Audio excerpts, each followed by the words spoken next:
I'm Graham Manley from Ortholab, and today I'd like to talk to you about why your Essix retainers sometimes don't fit. Now, there may not be a problem with your impression. Your impression might be just fine, so don't worry about that. The thing is this: you get your patient, you get the bracket, you finish with treatment, you take the brackets off, the bands off, the archwires, all the hardware off, and then you take your impression for your Essix retainer. So we get the model in the lab like this, and the Essix retainer, remember, is vacuum formed, and it's just formed right over the top of that. And it's like a snapshot of all those teeth in that position. And then you get that back the next day.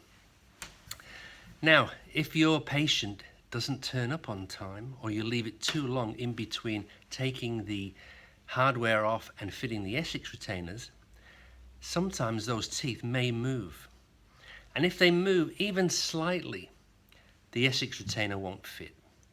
And you may not leave it a long time. It may just be the next day that you're fitting this retainer. If those teeth move even slightly, the Essix retainer is useless. It just won't fit. Because remember, as I told you, we formed this from a clear piece of plastic and heat formed and vacuum formed it right over those teeth. And those teeth are held in position exactly where they are on this model. If one of those teeth moves a little bit, that Essix retainer is just fit for the rubbish bin.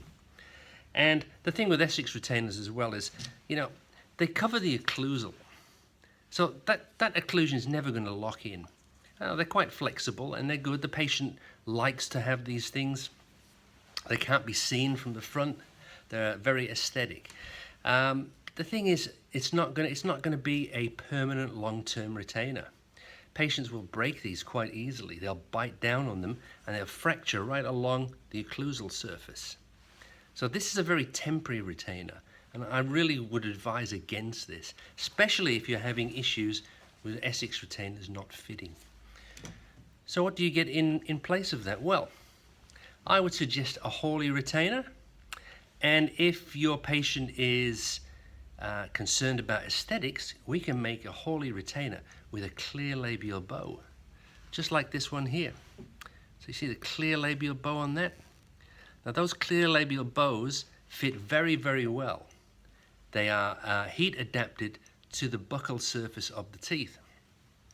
This is guaranteed not to break, not to stain. It's a great appliance.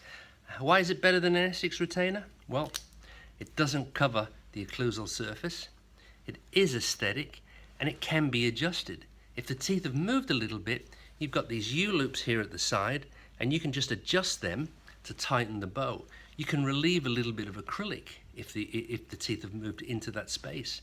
So these are very, very adjustable. They're a long-term retainer. They are a little bit more expensive than an Essix retainer, but however, in the long run, forget your Essix retainers, go for this. It's a Hawley retainer with a clear labial bow. Only from Ortholab, I'm Graham Manley. See you next time.